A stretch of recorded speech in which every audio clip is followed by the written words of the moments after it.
Comme chaque année, l'association des cycles de l'immobilier se mobilise à l'occasion du MIPIM pour apporter des fonds à plusieurs œuvres caritatives via un parcours reliant Paris au MIPIM à Cannes avec 60 cyclistes, tous issus des métiers de l'immobilier. Les grands entretiens, un podcast Imo Week. Depuis la création des cycles de l'immobilier en 2017, Imo Week est partenaire de l'événement.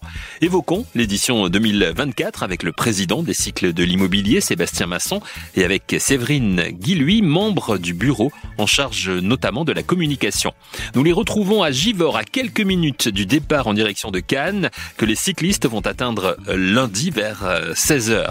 C'est ça, Sébastien? Vous êtes sur le départ? Exactement, au moment où on se parle, nous sommes à Givors, nous sommes partis ce matin à 5h30 de Paris pour rejoindre Lyon. Nous sommes au niveau de Givors, nous sommes changés en tenue de combat sur nos vélos dans quelques minutes pour le départ et nous attaquons cette première journée à vélo qui va nous permettre de parcourir un peu plus de 110 kilomètres, près déjà de 2000 mètres de dénivelé positif et tout le monde est sur les starting blocks. Les anciens sont très contents de se retrouver, les nouveaux un peu plus crispés de découvrir voilà ce que c'est qu'une randonnée caritative qui est quand même un événement aussi sportif. Donc voilà, tout le monde est très heureux de se retrouver pour la bonne cause, donc c'est génial. 60 cyclistes, c'est un chiffre important parce que c'est le chiffre maximum que vous voulez pour cette belle randonnée. Oui, pour des questions de sécurité et puis d'avoir quand même des échanges entre cyclistes.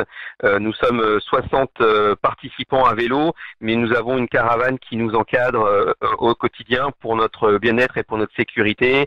Nous avons 8 motards bénévoles qui vont nous permettre de cheminer sur l'ensemble des parcours. Les routes restent ouvertes, c'est pas une course cycliste, donc il faut pouvoir emmener en toute sécurité l'ensemble du peloton. Nous avons des kinésithérapeutes, des mécaniciens, un photographe, vidéaste. Donc c'est une belle caravane de près de 90 personnes qui se déplacent et c'est en effet le nombre maximum au-delà duquel on peut pas aller. Alors on le sait, vous pédalez pour de justes causes, pour des œuvres caritatives.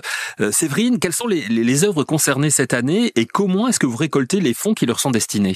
Alors, donc ça c'est vraiment très important parce que l'ADN de la randonnée, c'est une randonnée caritative, elle porte bien son nom. Et donc l'objectif premier du peloton, c'est de collecter des fonds. Donc chaque année, 3 associations sont retenues, donc pour une durée de 3 ans, pour une certaine pérennité.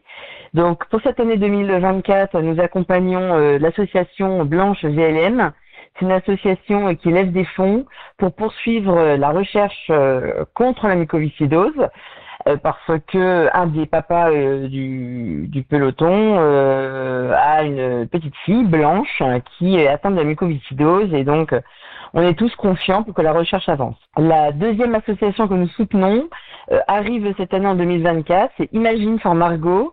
Imagine for Margot, c'est une association aussi qui lève des fonds pour la recherche contre les cancers pédiatriques qui touchent énormément d'enfants. On ne sait pas assez, mais je vous invite à vous renseigner sur le sujet. Et la troisième association, c'est une association qui s'appelle Architectes Solidaires, qui finance des lieux d'accueil en milieu hospitalier pour mieux accueillir les parents ou je dirais proches des malades et surtout mieux accueillir et mieux traiter les soignants.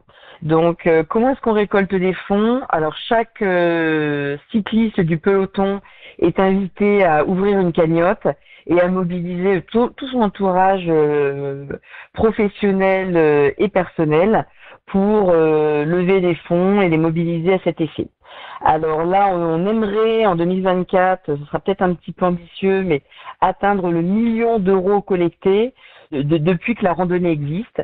Donc nous vous invitons toutes et tous à vous rapprocher des cyclistes que vous connaissez et de faire un petit don sur leur cagnotte. Alors pardonnez-moi d'être longue, mais un don est défiscalisé à hauteur de 66%. Donc il n'y a pas de petit don, tout compte. Et un don de 10 euros vous revient au prix d'un café parisien à 3,50 €. Donc donnez s'il vous plaît, c'est pour la bonne cause. Exactement, c'est pour la bonne cause. Eric, oui, Sébastien. Eric, je précise, c'est hyper important. Vous avez Séverine qui est donc une des cyclistes et qui est la référence en la matière. C'est Séverine qui a le plus collecté l'année dernière et c'est encore le cas cette année avec des sommes qui sont très très élevées. Elle est très investie sur ce sujet-là. Donc voilà, on va faire tous comme Séverine et on va essayer de la suivre dans cette collecte de fonds. Les dons sont importants en effet, et les cycles de l'immobilier ont aussi besoin de sponsors et de partenaires. Ils sont 30 cette année, ce qui est un nombre impressionnant. Les sponsors et partenaires, qui plus est, qui sont représentés dans le peloton.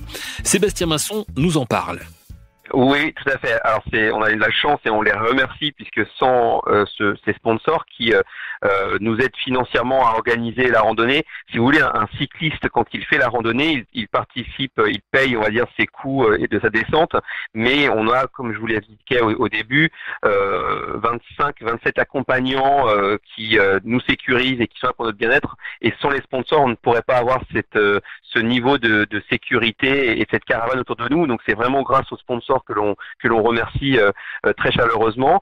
On a la chance d'avoir, malgré la conjoncture qui n'est malheureusement pas simple pour les entreprises, notamment de l'immobilier, des sponsors qui nous sont fidèles et que l'on remercie. À peu près un sponsor sur 2 de cette édition était sponsor des éditions précédentes. Donc c'est vraiment très important de le souligner, d'avoir cette pérennité et des sponsors qui se retrouvent dans nos valeurs. Et puis une dizaine de très belles sociétés et marques qui ont fait le choix de nous rejoindre et de devenir sponsors à nos côtés ou partenaires pour cette édition 2024. Alors pour les nommer, notre sponsor principal s'appelle Wellness Training. C'est la 2e année qu'ils sont sponsors Gold et qui nous accompagnent. On a 4 sponsors Silver, donc la banque SocFim, GSE, DVA Executive Search et la société JLL que je représente. Pour la partie sponsor bronze, on retrouve les anciens sponsors qui nous suivent. Je pense à Haussmann Notaire, je pense à Colliers Global Investors ou encore Balzac Rem. Et puis vous avez pas mal de nouveaux. Séverine, qui est aujourd'hui avec nous pour cette interview, a décidé d'être également sponsor avec l'Horizon Avocat. Nous avons Coné, Nexos, la Banque Postale Asset Management, Edgar Suite, et puis BG2V, et n'oublions pas Saint-Quentin en Yvelines qui va accueillir, comme vous le savez, certains événements pendant les Jeux Olympiques pour la partie vélo, oui. Et qui nous fait l'honneur d'être sponsor encore à nos côtés. Donc ça c'est pour la partie sponsor. Et puis vous avez des partenaires dont vous faites, Eric, partie, et on vous en remercie aussi avec ImoWeek. Tout à fait. Et donc, ce sont des partenaires qui vont nous aider en nous mettant en disposition, comme Demeco, un camion gratuitement pour descendre les affaires des cyclistes. Je pense à Planoon, je pense à Format XXL, à Build2Be, à Arkea, à La Cour Traquin Tatar, j'oublie pas non plus Vinci, Arsène et Calidal et Azeo qui sont des sponsors tenus, c'est-à-dire qu'ils achètent des parties de la tenue des cyclistes que nous porterons pendant toute la randonnée. Clovis, qui est une très belle société, nous accueillera sur notre soirée, on en reparlera. On fait une soirée de gala en arrivant à Cannes et ils nous mettent à disposition le bateau. Wojo, qui est une très belle marque de coworking qui nous tout au long de l'année nous met à disposition ses locaux pour nous réunir. Et je n'oublie pas notre partenaire 1313 qui nous accompagne dans tous les sujets liés au sujet RP et communication pendant toute l'année. Ça fait beaucoup de monde et on les remercie de leur soutien. Sans eux, on ne pourrait pas faire grand-chose. Séverine. Oui, je dirais, n'hésitez pas à suivre les actions du peloton et de nos sponsors et partenaires sur nos réseaux sociaux. Parce que là, c'est vrai que la liste est longue des sponsors et partenaires qui ont la générosité de nous accompagner dans cette belle aventure. Mais vous les retrouverez tout au long de notre aventure sur nos réseaux sociaux, LinkedIn, Instagram, Facebook. Et puis Twitter, voilà. C'est ça, voilà. Ok. Alors Séverine, vous faites partie bien sûr du peloton, un peloton qui s'est féminisé au fur et à mesure des années. Ça représente quoi les filles aujourd'hui sur les cycles de l'immobilier, sur les 60 coureurs? Alors cette année nous sommes 11 filles à partir, donc le peloton se féminise. Malheureusement pas assez. En tant que femme, je pense que j'ai la légitimité de le dire. Les filles, venez, ne vous auto-censurez pas. N'ayez pas peur. C'est accessible aux femmes sans aucun problème. C'est très bon d'avoir une activité sportive en complément de nos vies chargées. Et en plus, on bénéficie vraiment d'une solidarité exceptionnelle de toute la gente masculine du peloton qui est vraiment aux petits soins avec toutes les filles. Ils nous aident, ils nous conseillent, ils nous poussent. voire certaines filles sont meilleures que certains gars du peloton. Donc n'ayez pas peur, venez nous rejoindre. C'est une expérience merveilleuse. Alors, on l'a dit, hein, on fait cette interview. Là, vous allez partir. Hein, juste après cette interview, vous allez démarrer. Quelle est la suite du parcours? Donc, vous arrivez lundi en fin d'après-midi à Cannes. Et qu'est-ce qui va se passer une fois que vous êtes à Cannes? Pour le parcours, donc on va faire 700 km et 10 000 mètres de dénivelé positif. Alors, je dirais que c'est peut-être du hors-taxe parce que, alors moi, je m'intéresse un peu moins au parcours, mais j'ai l'impression qu'à chaque fois que je repose la question, il y a des kilomètres et du dénivelé qui s'est ajouté, mais c'est pas grave. C'est pour ne pas faire peur aux cyclistes, c'est pour pas leur faire peur, on leur donne l'information le matin, on leur dit tout va bien se passer, même si ça va être dur, ça évite d'avoir des no-shows. Mais on voit pas passer les kilomètres et le dénivelé positif parce que le parcours est vraiment superbe. Il y a énormément de travail qui a été fait, notamment par Édouard Vistienne du bureau, pour faire les reconnaissances avec évidemment Johan Ferré et notre partenaire Gold Wellness, pour nous amener dans les endroits les plus beaux qu'on puisse découvrir entre Givors et Cannes. Alors arrivé à Cannes, on arrivera au square Verdun, et puis nous enlèverons notre tenue de lumière, si je peux dire ainsi, pour se remettre en mode immobilier et participer au MIPIM pour aller chercher nos clients, aller faire des deals, du networking. Voilà, on reviendra à la vie tout à fait normale de chaque acteur dans le monde de l'immobilier. Nous n'en sommes pas encore là, la randonnée débute dans quelques minutes. Les cycles de l'immobilier est un événement désormais bien installé. Qu'est-ce qui fait le succès de l'opération? Succès croissant depuis sa création? Sébastien Masson nous répond. Oui, on est vraiment très très très fiers. Vous avez 60 cyclistes qui représenteront l'association, mais dans l'association, nous sommes maintenant 300. En moins de 2 ans, nous avons plus de 100 cyclistes qui nous ont rejoints, que ce soit en région parisienne que sur le reste de la France. Et on a d'ailleurs même ouvert une antenne sur Lyon avec toute l'année des sorties entre membres de l'association à vélo et puis des moments de networking. Moi, je pense que ce qui fait le succès des cycles de l'immobilier, ce sont finalement ce qui compose nos valeurs. En premier lieu, on fait quand même cette action pour du caritatif. On est tous débordés, tous pris dans nos vies professionnelles et personnelles. Et là, c'est un arrêt, un temps tous ensemble pour aller chercher et lever des fonds. Cyril le disait, on vise d'atteindre le 1 million d'euros. Pour atteindre le 1 million d'euros de levée de fonds depuis notre création, cette année, il faudra dépasser les 200 000 euros de collecte. C'est en cours. On a déjà dépassé les 130 000 euros de dons collectés depuis qu'on a lancé cette nouvelle campagne. Il y a encore un peu de chemin à faire, mais voilà, le caritatif nous anime et nous permet de nous retrouver. C'est un événement sportif. On passe entre 7 et 9 heures sur le vélo, mais on accueille près de 30% de nouveaux cyclistes à chaque édition.